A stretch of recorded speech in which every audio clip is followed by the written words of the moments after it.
saya, Ibu Romaida Sitinja. Apa kabar semua anak-anak kelas 5 SD Dharma Loka? Semoga semuanya dalam keadaan sehat ya. Sekarang kita akan belajar tema 4, sehat itu penting. Subtema 2, gangguan kesehatan pada organ peredaran darah. Sebelum kita belajar, kita berdoa dulu ya. Nah, sekarang kamu siapkan buku tulis dan juga buku tema. Dalam pembelajaran ini, Ibu harapkan kalian dapat menonton video dari awal sampai selesainya materi yang Ibu sampaikan. Mari kita baca sebuah pantun pada buku siswa halaman 53. Di situ kamu, di situ aku, bergandeng tangan bersukaria. Sehat selalu badanku karena rajin berolahraga. Apa kira-kira makna pantun tersebut? Ya, pasti tentang kesehatan tubuh manusia dan anjuran untuk berolahraga kan? Perhatikan bentuk-bentuk olahraga berikut. Dengan berolahraga, kita dapat menjaga kesehatan organ peredaran darah. Darah adalah bagian tubuh manusia yang berfungsi untuk mengedarkan oksigen, sari-sari makanan ke seluruh tubuh. Darah juga merupakan komponen penting di dalam tubuh yang memengaruhi semua kinerja organ tubuh. Oleh karena itu, organ peredaran darah seperti jantung, pembuluh darah hendaknya kita jaga kesehatannya. Sekarang, ada tidak anak ibu yang bisa menyebutkan penyebab gangguan pada organ peredaran darah manusia? Ayo, siapa yang bisa jawab? Oke, Ibu jelaskan ya.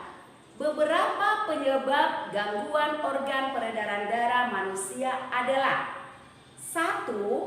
Mengonsumsi makanan yang mengandung lemak secara berlebihan. 2. Mengonsumsi makanan mengandung gula secara berlebihan. 3. Kurang olahraga. 4. Faktor keturunan, misalnya darah sukar membeku. 5. Virus yang menyerang sistem peredaran darah. Berikut juga beberapa gangguan pada organ peredaran darah manusia. Jantung koroner, penyebab penyumbatan pembuluh darah dalam jantung, misalnya lemak.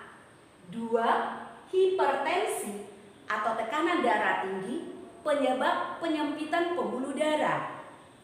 3. Hipotensi atau tekanan darah rendah, penyebab penurunan tekanan darah. 4. Kanker darah atau leukemia, penyebab sel-sel darah putih yang memperbanyak diri tanpa terkendali yang mengakibatkan sel darah putih ini memakan sel darah merah.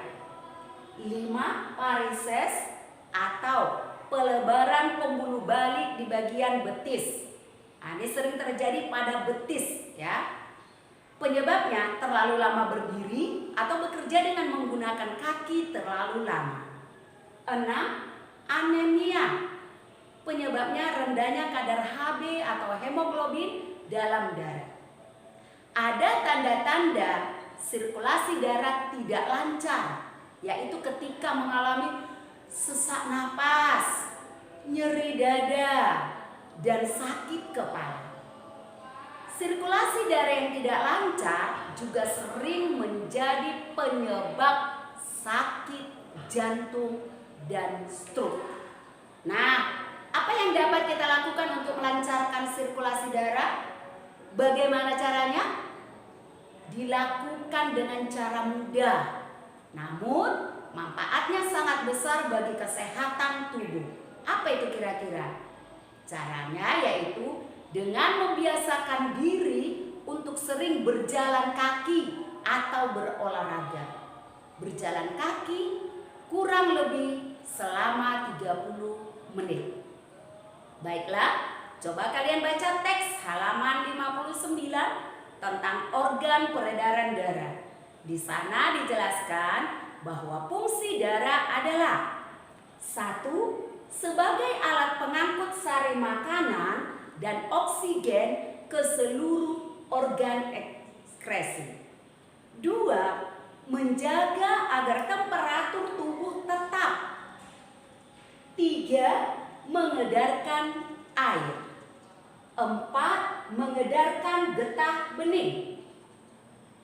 5. Menghindari tubuh dari infeksi.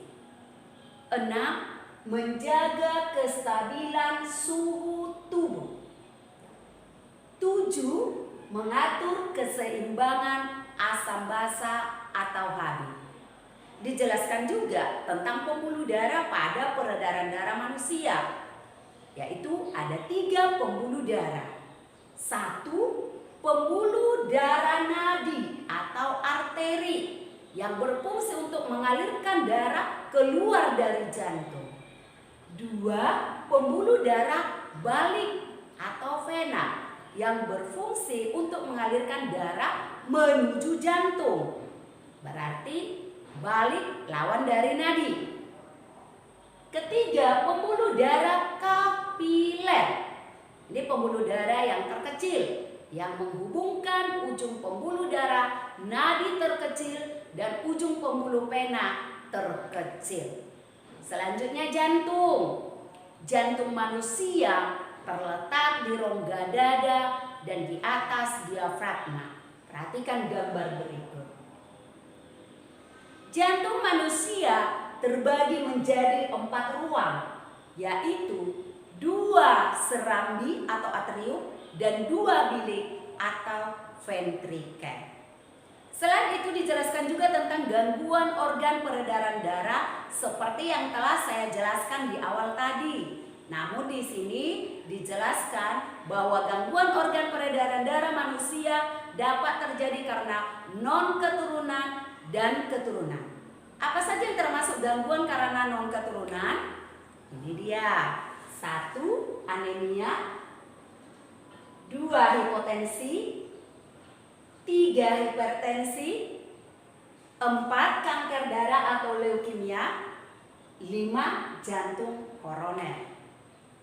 Faktor keturunan apa saja? 1. Hemofilia.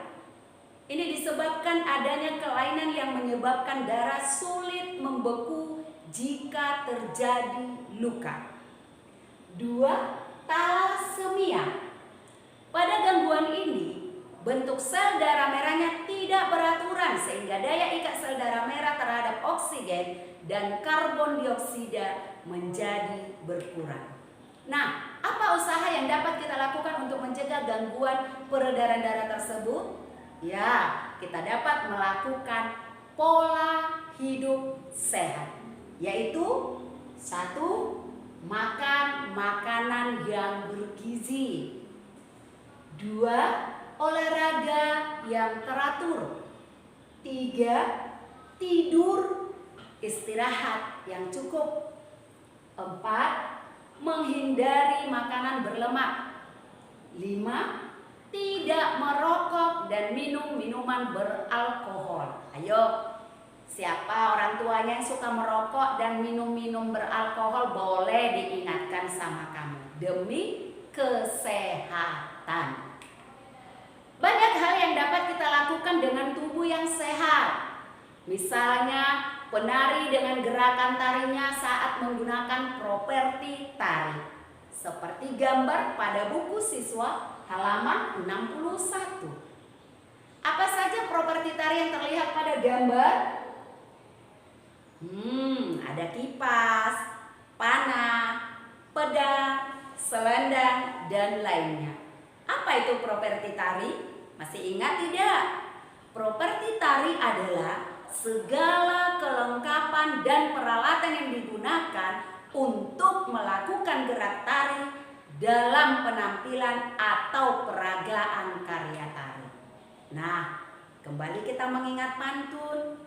Pantun adalah bentuk puisi Indonesia atau Melayu yang tiap baitnya terdiri atas atas 4 baris. Nah, siapa yang bisa menyebutkan ciri-ciri pantun? Ayo coba ingat kembali. Oke, ciri-ciri pantun. 1. Bersajat AB. 2. Satu bait terdiri dari 4 baris. 3. Tiap baris terdiri atas 8 sampai 12 suku kata. 4. 2 baris pertama adalah sampiran dan 2 baris berikutnya adalah isi pantun. Ayo kita baca pantun dulu. Saat malas dan tak bertenaga, jangan diam seperti pagar. Sebaiknya lakukan olahraga agar peredaran darah menjadi lancar. Oke, perhatikan pada baris pertama. Sebagaimana ciri-ciri pantun tadi yang menyatakan bahwa tiap baris terdiri atas 8 sampai 12 suku kata. Coba kita lihat. Baris pertama terdiri dari berapa suku kata, Kak? Bisakah kamu menentukan suku katanya? Mari kita bahas ya. Oke. Saat malas dan tak bertenaga. Kita hitung. Saat suku katanya. Saat. Malas. Dan tak bertenaga. Oke, kita hitung sama-sama. Ada berapa suku kata? 1, 2, 3, 4, 5, 6, 7, 8, 9, 10. Semuanya ada 10 suku kata untuk baris pertama. Selanjutnya baris kedua, ketiga, dan keempat tugas kamu di rumah. Nah, saat berolahraga kita dapat berinteraksi dengan lingkungan. Selain itu, apa interaksi yang dapat kita lakukan terhadap lingkungan? Ya, seperti melakukan reboisasi. Silakan kalian baca teks pada halaman 67. Apa pengaruh interaksi manusia terhadap lingkungan dalam bacaan tersebut? Ya, pengaruhnya 1. Pemanfaatan hasil sumber daya alam sebagai kebutuhan manusia. 2. Meningkatkan kesejahteraan masyarakat. 3. Terbukanya lapangan pekerjaan bagi masyarakat. Selain berinteraksi dengan lingkungan, kita juga berinteraksi secara sosial. Seperti ketika kita melakukan pemilihan ketua RW. Ketua RW dipilih oleh seluruh rakyat pada lingkungan terkait yang sudah mendapatkan hak pilih yang dilakukan di balai warga. Sebagai masyarakat, kita bertanggung jawab untuk mengamati pelaksanaan pengambilan keputusan, baik dalam pemilihan ketua RT, ketua RW, dan kepala desa. Pengambilan keputusan bersama dapat dilakukan melalui musyawarah untuk mufakat, dan apabila tidak mencapai mufakat dapat dilakukan voting. Tahukah kamu mengenai tata cara pemilihan ketua RW? Simak penjelasannya pada teks bacaan buku siswa halaman 73 dan 74. Nah, setelah ketua RW terpilih, ketua RW tersebut membuat program kerjanya. Misalnya, kegiatan jalan sehat.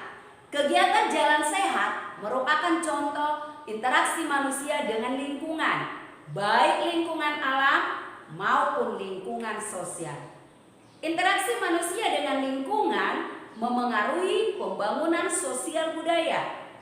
Contoh aktivitas masyarakat dalam upaya pembangunan sosial budaya yaitu 1. Mengikuti wajib belajar 9 tahun. 2. Mengikuti pelatihan keterampilan. 3. Turut serta dalam organisasi masyarakat. Nah, sekarang kita membahas lagi tentang kesehatan tubuh. Pada teks halaman 81 dan 82 dijelaskan bahwa ada 4 faktor yang memengaruhi kesehatan manusia, yaitu 1. Faktor perilaku, 2. Faktor lingkungan, 3. Faktor pelayanan kesehatan, 4. Faktor keturunan. Sekarang ingat kembali penjelasan Ibu di awal bahwa menari juga merupakan kegiatan yang menggerakkan anggota tubuh.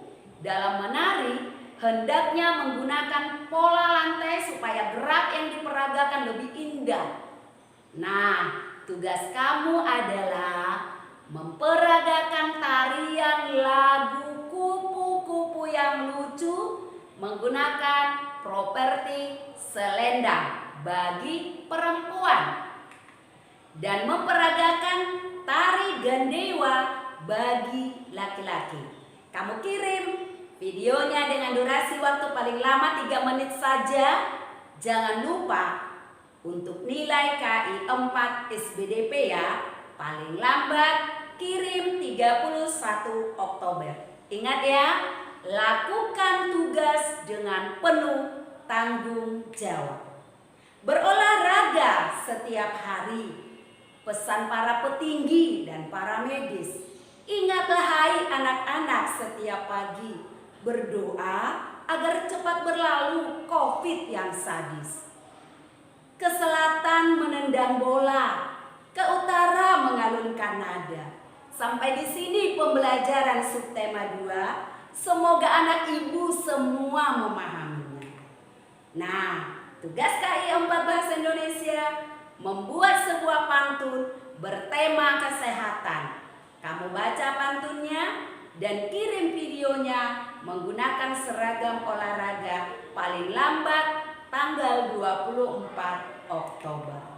Nah, demikianlah penjelasan Ibu dari tema 4, subtema 2. Jangan lupa tetap jaga kesehatan, selalu cuci tangan, gunakan masker jika keluar rumah, dan semangat terus. Sampai jumpa pada video berikutnya. Terima kasih.